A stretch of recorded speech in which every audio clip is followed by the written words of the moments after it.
Hey guys, and welcome back to a brand new episode of Staying Sweet. This week I'm joined by Renee Fraser-Shepherd. Please introduce yourself. Welcome to the Staying Sweet podcast. Well, hello. I'm so happy to be here.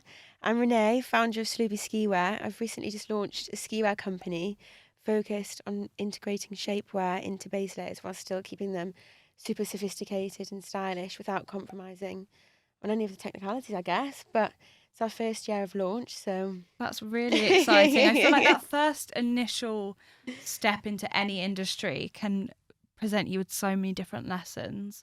How have you sort of navigated that from sort of startup idea to where you are now? What kind of year have you had? God, to be fair, it's been mental. Like, I think initially you don't know quite, you start, you kind of don't know what to expect, right? I mean, there's such a broad spectrum of kind of roles, so to say.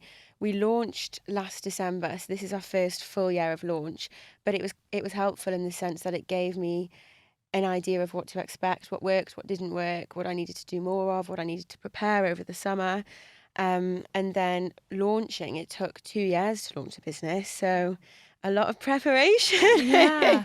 So what experience did you initially have before you decided I wanted to get into this? I want to have a business and I want it to be ski wear. Like, how did that journey start? Because you must have had an inkling, or was there something from a young age, or was it something later down the line that you thought, oh, do you know what? I really want to make this happen? Yeah, good question. Do you know what?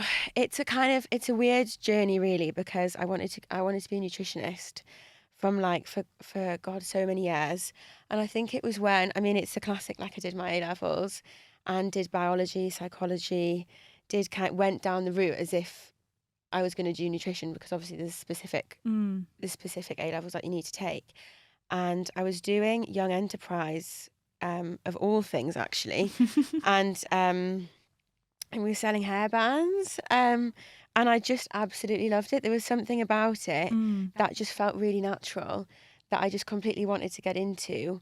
And so I looked at courses. I've always been really practical. I feel like theory's never been for me, and there's so many people out there that will probably be able to relate, in the sense that looking at a page and having to kind of just dissect the information and then somehow years later apply it practically, it just does not work for me whatsoever.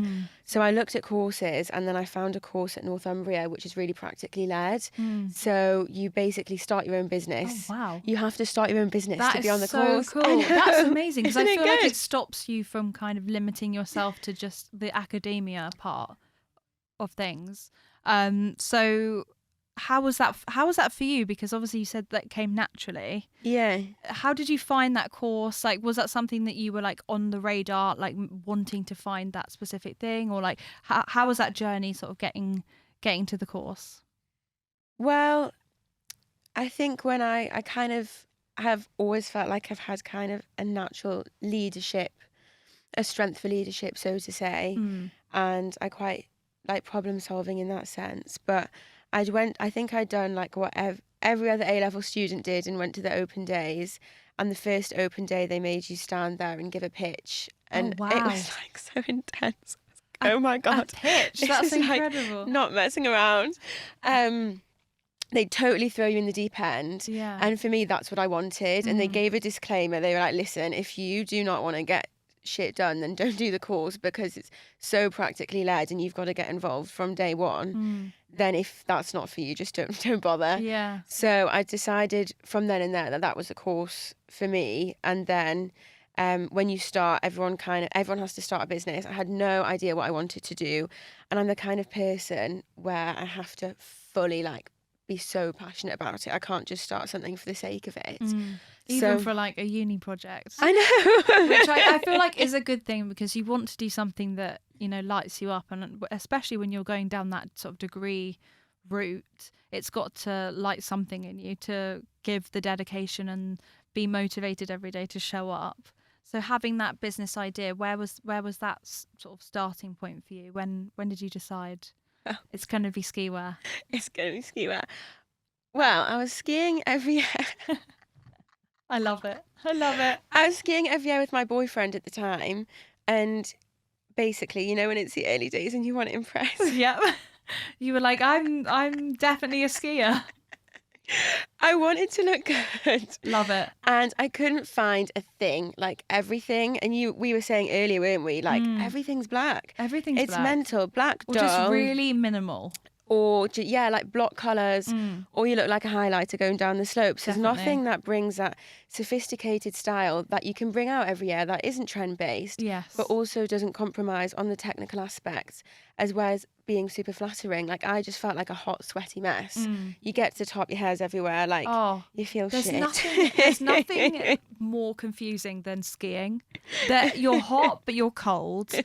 You're sweaty, but you're like, I need air. Like you're also freezing. Your fingers are falling off. It's like, what's going on? What's going on? How do I regulate myself? Yeah. So for you, was it initially like the technical aspect that interested you? You were like, I want to make this based on how I can make people feel versus how they could look? Or was the appearance element still really crucial for you? It was a combination of both. What we've done is we've integrated shapewear technology into our base layers. Oh, wow. So kind of having the ethos of empowering women while still feeling good, right? So that for me was the main focus point of launch. Like, how can we create base layers that are technically capable? Because you see so many brands where and it's a lot more so recently, that brands that are launching ski wear but aren't technically capable. And what you have to be careful of, right, is getting something which does the job and keeps you warm, but you can still feel good in it. So definitely, it was definitely the element of, oh my God, like this hasn't really been done before. How on earth do we go about like integrating shapewear into these things? So that in itself took a long time, finding the right factory. Like you get messed around a lot, especially when it's your first time doing it and you don't 100% know whether to believe people, what's a good price, what isn't, what people are offering. A lot of factories throw you to the bottom of the queue. They're just, because they know that you're a small business and they can get away with it. So how was that sort of dealing with that early stages of, you've got the idea, you've got the designs coming through and it's sort of evolving itself, but then you hit that hurdle. I kind of see it as a hurdle because it's an outside source. You're outsourcing basically. You're not sitting there making all the garments. But how did you find that manufacturer for you, and what was that journey like? Oh God. Sorry to bring it up, but it's got to be done because I feel like it's so part of a lot of people's business journeys, is like finding the people that you're going to have to work with and to create your product. It's so true, right? And like, I think a massive thing is finding people that you trust, and that when you're kind of going through the motions. And I mean, we're designing our new collection at the moment and making sure that it's absolutely everything that we need it to be for the consumer, that the colour tone's right, for example, and the fabric fits the way it should, and like all the small things from like the cuff length. Do you know what I mean? So I mean, I've reached out, I spoke to so many factories, went through loads, got quite a few samples that were like really, really crap. And it goes from being like something in your head where you think, oh, this is going to be super exciting and be so easy, to kind of like this realization, right, that actually there's a lot more to it. People aren't giving me the truth. They're giving me crap prices because they think that I'm none the wiser. And the samples are nowhere near the standard that we need. And the price is like, the price inflation when they know that they can mess you around is mental. So having this realization that it's not as easy as emailing. Yes, and just deciding on one how person. something's going to be made. So how was that process for you? Did you find your manufacturer quickly, or did that eat into a lot of your launch time? Oh God, we delayed by a year. We had to delay by a year because we couldn't. The product had to be perfect, right? We have such a limited collection that I need to know that when we launch that it's the best it possibly can be, and that the customers love it. So we delayed by a year, and just as we were about to launch, we found this amazing factory that have the most incredible machines. They're so high tech, amazingly ethical, and I really trust them. And have such a great relationship with them. But before our launch, we'd been through the motions, been through the sampling process, and we were just about to place our orders and go into production. And they were about to withdraw their kind of work with us, so I guess like their production, because it was a product that hadn't been made before because of the integrated shapewear, and the timelines were becoming increasingly more and more short, right? Because it's with it being seasonal, there isn't really a room to have like a month delay, for example. And that, I have to be honest, I think that was the most stressful moment of, I think, like the whole journey so far, because you started marketing, you started telling everyone about it, you've put dates in place, but I mean, it figured itself out in the end, and we worked it out, and everything kind of went smoothly from there. But it's definitely an unpredictable process when you're speaking to factories and going through the production process. So when you're going through those motions and those issues, problems, dilemmas arise, how do you stay calm? And is there any advice that maybe you'd taken from someone else that has helped you get through those times? Because I feel like being an entrepreneur, being a business owner can be very lonely. It's a very solo experience, especially when you're kind of building something behind the scenes and you want to talk about it, but you also feel like, oh, I don't want to share it just yet because it's not quite there or it's not quite finished. How have you kept yourself, how have you checked in on yourself and made sure that you're okay? Like, how do you do that? Or what advice have you been given?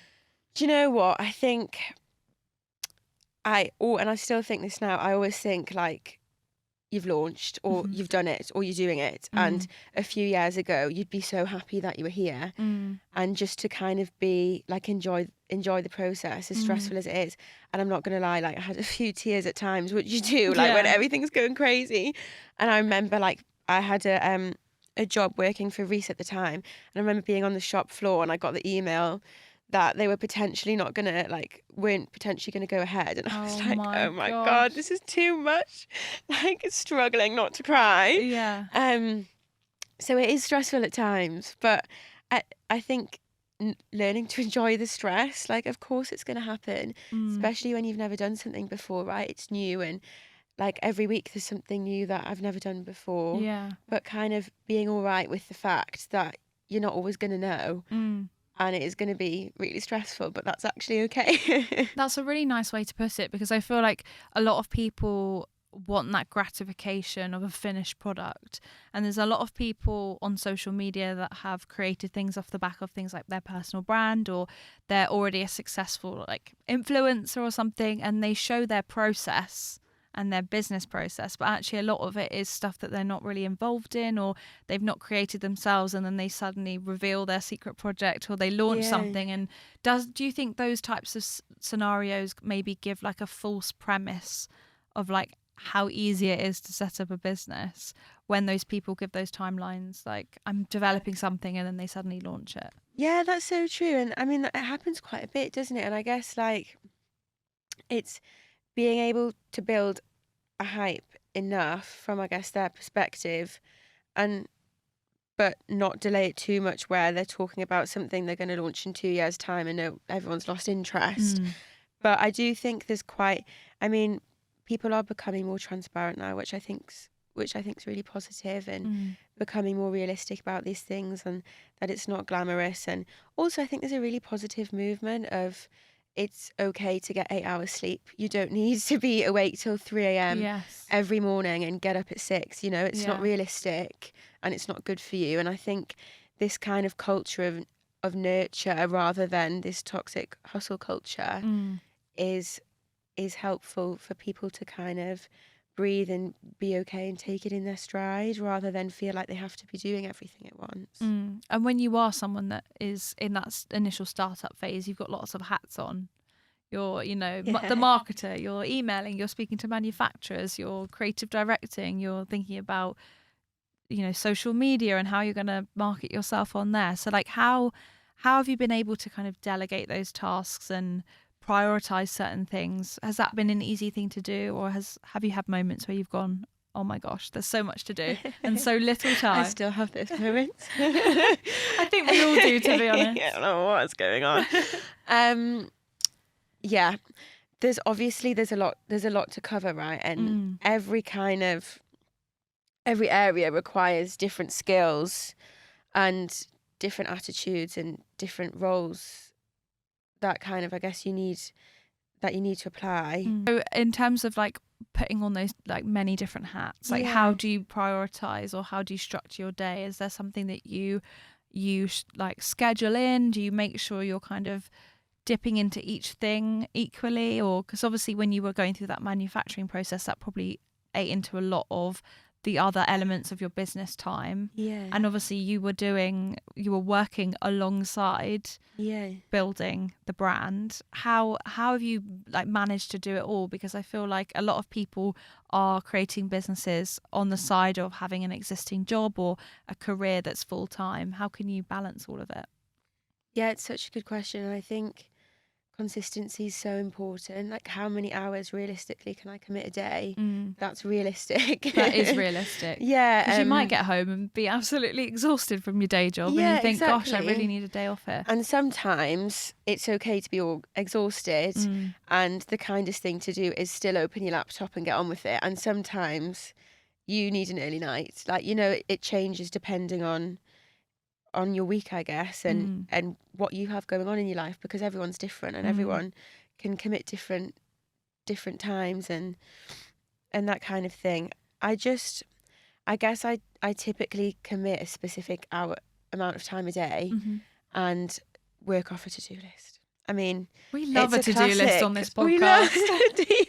Lots of my guests are like, we need a to-do list. We need to check things off. We need to feel like we're being productive, but also not like overdoing it. Because I feel like sometimes you can put so many tasks up and you're like, I'm going to do this and I'm going to do this. And actually it's like, whoa, you've given yourself so many things to do. Yeah. You've just done your 9 to 5. Now you're doing your 5 to 9. Because a lot of people do that. And they're kind of in their second hustle. How can you prioritize those important tasks? So you definitely say to-do list is major for you. Oh God. Yes. It's the I don't think I could live without them. I think I just forget what was going on, honestly. Yeah. Everything goes on my to-do list and I just work my way down. And it's just the classic of doing the urgent stuff first. I mean, it's such a classic method, isn't it? But it's there for a reason and it works. I mean, doing your quick tasks, doing your urgent ones, and then going, right, I've done that, what's next? So you're not stressed about anything that needs done tomorrow. You can get ahead of yourself and become organised and make sure that you're ahead of things, rather than going, oh crap, like I've got that tomorrow, I haven't done that. I guess it allows you to stay on top of things, doesn't it? Definitely. And with your sort of transitioning from sort of working full time, that sort of hustle, how have you integrated a more like long-term schedule? Because obviously as the business grows, the launch happens, you're kind of releasing this collection in time for winter. Yeah. How is that going to change the pace of your business? Because you are a seasonal business. So do you take those slower periods to work on design, or what do you do in those interims and those points where business isn't super crazy? Yeah, it's so true, right? And I'm quite fortunate in the sense it gives me a chance to take a step back and look at what we need to do for next season. Okay, let's look what worked, what didn't work, what worked really well, what could we have done better. So in the summer months, I mean, it's that vital time of, you know, finding the right retailers for next year, who works for us, who doesn't, and I guess coming up with even more of an effective strategy for the next. I think it's so easy when you're working on something all the time to kind of become blind to what's going on and not be able to see things with fresh eyes. So it's really helpful to take that step back and then kind of have a recess for the following year, so that you know exactly what you're doing, because you only have those few months. I mean, our peak season is obviously seasonal with us being ski wear. So being able to go into it with a full plan, backed by data and backed by our previous work, knowing what's going to work for us, I guess. And how do you, because obviously you could develop something now and it be, you know, perfect, on brand, trendy, and then in a whole year's time things completely change. I feel like you're obviously building a business that is not just trend driven. It's about establishing, you know, functionality, which is, I think, really important for you, and it's the reason why it's going to be so successful. But how do you kind of deal with the pressure of trends? Because I feel like there'll be moments where certain color schemes or patterns or colorways are the thing and the moment, how do you kind of step back and say, do you know what, that's great, but it's not us? How Yeah. do you stop yourself from getting consumed in it?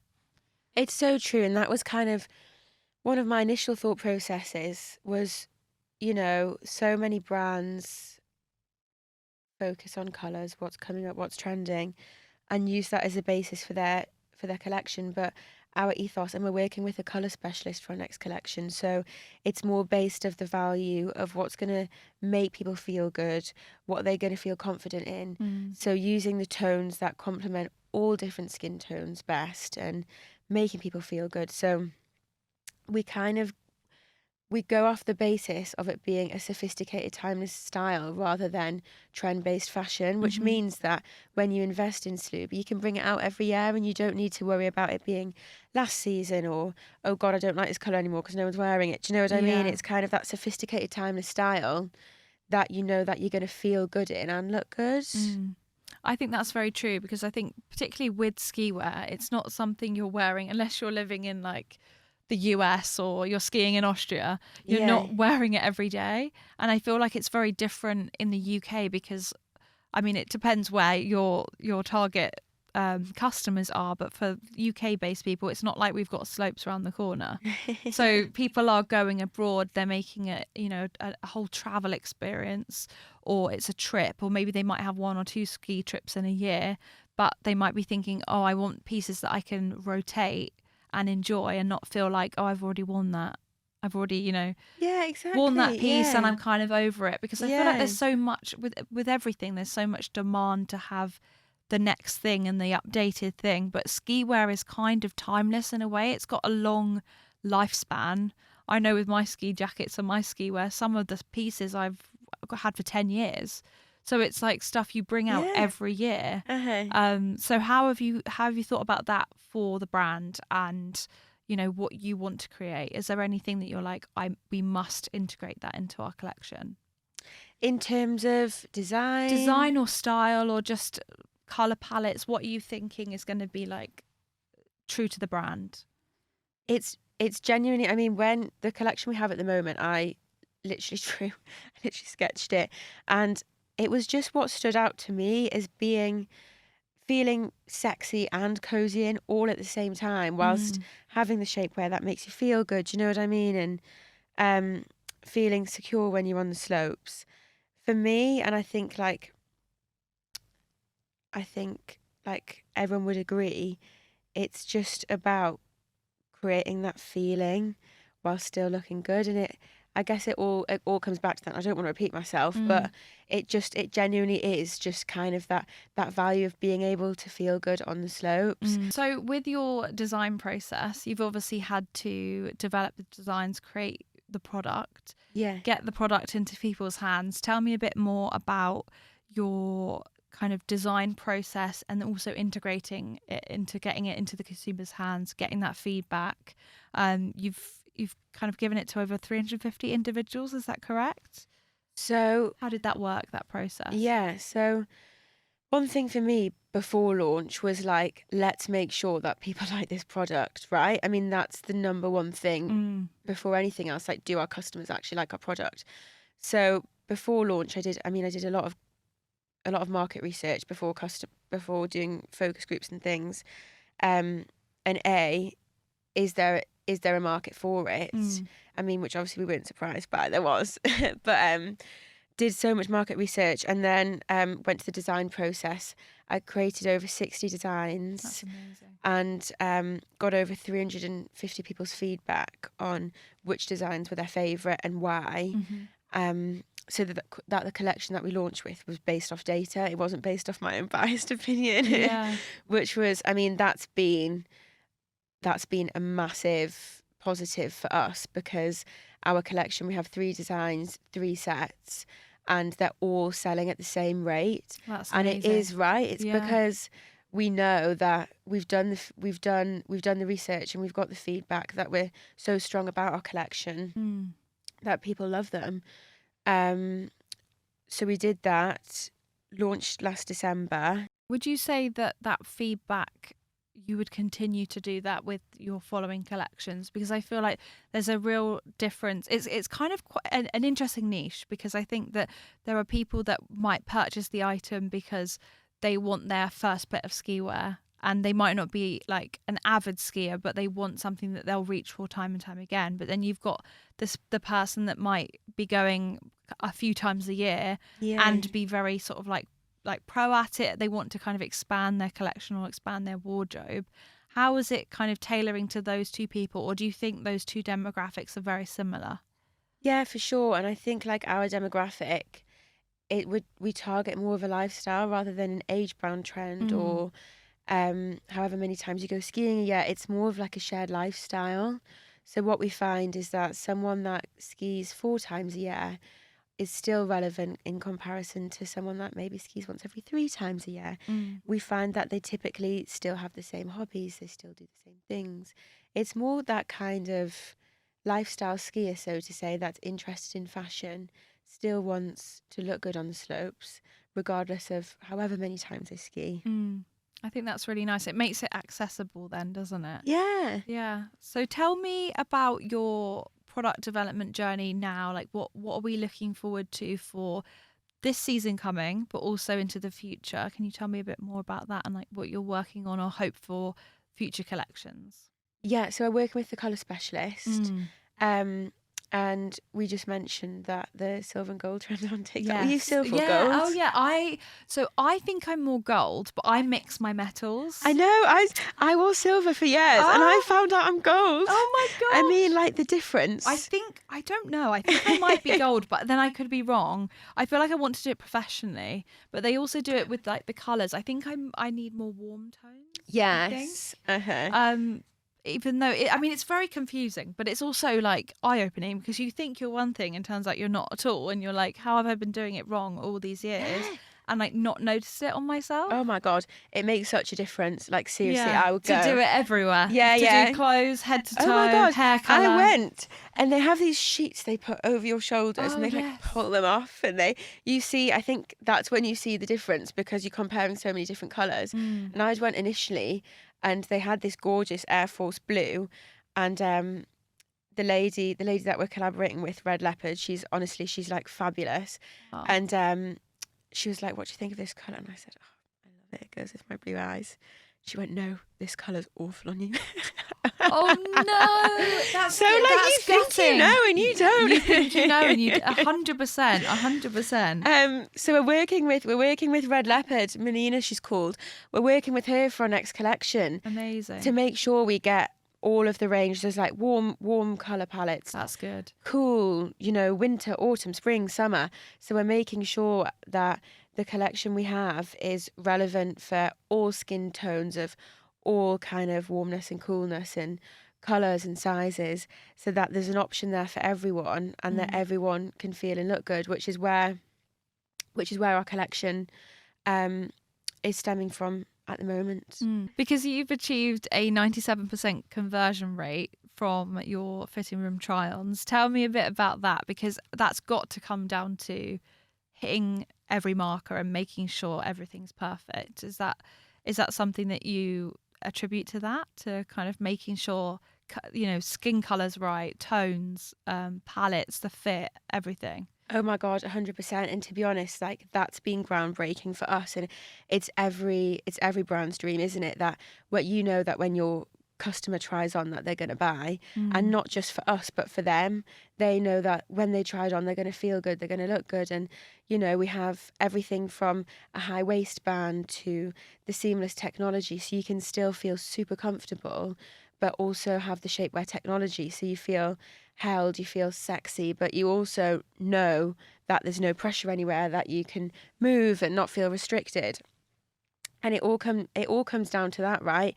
Like even everything from the neck. A lot of our feedback in the focus groups was that a lot of women feel suffocated by roll necks. I mean, I love them, and I didn't know this. That's true, actually. I think over the years I've become less into them. Yeah, like I prefer a crew or something that's just a bit more. It feels a bit more feminine in a way. Yeah. And if I want to layer with a scarf, because sometimes you get like off the slopes, you've had like a few runs, and then you go to a bar.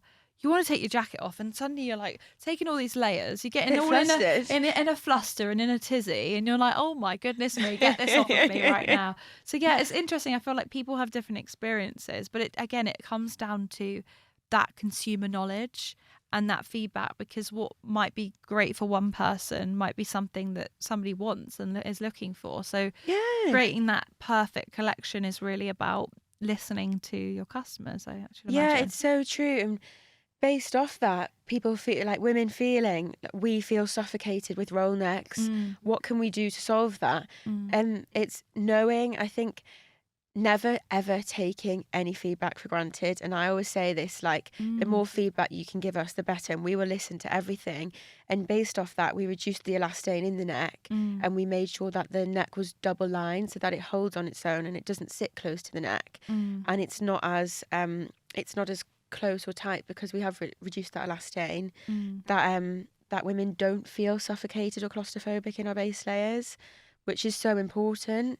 So just making sure that anytime you get any form of feedback, that it's actioned and taken so seriously, because at the end of the day, they're the people you want to make happy, right? 100%. And is there anything that because obviously you are focused on that base layer, getting the start of your ski wear perfect. Yeah. Is there anything that you would like to expand into potentially in the future? Is there something that you've got your eyes on product-wise that you think that would be really cool to integrate into the collection? Is that something that you're open about? Do you know? Yeah. I mean, there's so many things we have planned long term. For me at the moment, I mean, think of a base layer company that's stylish but is so proud to solely focus on base layers. I mean, the amount of companies out there that jump straight to outerwear, straight to salopettes, straight to ski suits, but there aren't many that are proud to focus on base layers. So for me, that kind of element of saying, you know, we are focused on base layers and we have a limited collection because we do it well. So for me, it's developing and expanding what we know we do well, and then based off feedback, bettering the product, and then expanding from there. But I think we're definitely focused on sticking to base layers for now, and developing the collection and going from there. Amazing. Well, it's been really lovely to talk with you and open everyone's eyes to the beauty that is shapewear within ski wear. I feel like it's such a niche, but that's like the real beauty of it. And just to be able to find things and find those products and those brands that do one good thing really, really well. And actually those are the brands that will be successful. And I think a lot of those bigger companies and conglomerates that are trying to do everything and be everything are losing their market kind of share because of brands like you coming in and doing it properly from the outset, and actually people really appreciate that. So we launched in December and literally had such amazing traction, like more than I could have possibly imagined. We were featured by Glamour and Cosmopolitan only 2 months into launch, and then literally launched in Phoenix a few months later within the same season, which was absolutely amazing. And then we're launching this year. Obviously, we're literally just about to launch our first full season, which has been fantastic. About to be featured by Red Bull, which is such a badge of honour. To be featured by a brand that, no, they don't just feature people for the sake of it. It's such a badge of honour. 100%. And to be retailing in Phoenix throughout the whole ski season, only a year into launch, is like absolutely incredible. And I actually think we're back. Well, I'm waiting to hear back from an upcoming series that we might be in as well. I know. Oh, this is really exciting. So I'll have to let you know. Yes, please do. But this is really exciting because I feel like you've got lots of things coming through, and I think it all really stems down to knowing who you are and knowing what the business is. And I think when you can communicate yourself, you can niche down, you can directly say to someone, this is who I am and this is my business. People are much more understanding and are much more open to trying out the brand, buying into the brand, because it's something that you truly believe in. And I feel like that conveys. And when you get that type of press coverage, that's incredible. How has that felt to, you know, be working behind the scenes, launch, and then have these outlets reach out to you and want to feature you? That must be incredible. It's the best feeling, and knowing that they're featuring them for the right reasons, because so many companies pay to be featured, and to have that organic coverage where we're getting the exposure because of the standard of our product and our brand for the reasons for every reason being that the product is great, right, is like the biggest compliment. I mean, we were at the snow show last month, which, I mean, I've never done any of these kind of shows before, and this man came up to us and was asking us like all these questions, and I thought, God, like, why is he asking all these questions? He said he worked in media, and I thought, oh God, why is he asking all these questions for? And someone had said to me that day, there's a guy from Red Bull walking around, keep your eyes peeled. Oh, wow. And he was answering all these questions, and I thought, oh my God, I wonder if this is him. And I asked him where he worked, and he said he just worked for a media company. And he continued to ask about the brand and the story, and questions about the technicalities of the product and what made it different. And he finally told me, someone told me he's wearing a Carhartt t-shirt, and he was wearing a Carhartt t-shirt, guys. And it was this moment where just as he told me where he worked, I like looked down at his t-shirt and it just said Carhartt on it. And I thought, oh my God, it's the guy It's the guy. It's him. It's the guy from Red Bull. Do you think it helped that you didn't initially know and you were just pitching from the heart and you were just being authentically you versus like seeing that person and knowing who they were? Because I feel like that could really change the whole course of the experience. I know. I'd be like, oh my God. You'd get more flustered potentially when actually what you've done is just show up confidently and talk about your product. It's so true, right? And I think it's always best to be as honest and transparent about things as you can be. And I always try and speak from my heart and, you know, try and be as honest about the product as I can, because it has to be the right fit for other people. I think people can make their own decision based off the information that they have and my story. And if they connect with it and want to be involved and want to feature us, I mean, I'm always so grateful, but it has to be right for them too. So it's, for me, like, to be honest and be transparent about the brand and go through our motion, and him go, that is amazing, we want to feature you, was incredible. I couldn't have wished for anything more. That's so exciting. So it's been lovely chatting with you. It's been so nice chatting to you. So nice. I will, of course, be linking everything below should you wish to shop Sloobie. I certainly will be, because we've got ski season coming up, guys, which is so cool. We're so excited, but thank you so much. I will obviously link everything below. And if you haven't already, please give the podcast a rate and review. Make sure you're subscribed on YouTube if you're watching on YouTube. And I will see you next week. Thank you so much for coming on. Thank you. Bye, guys.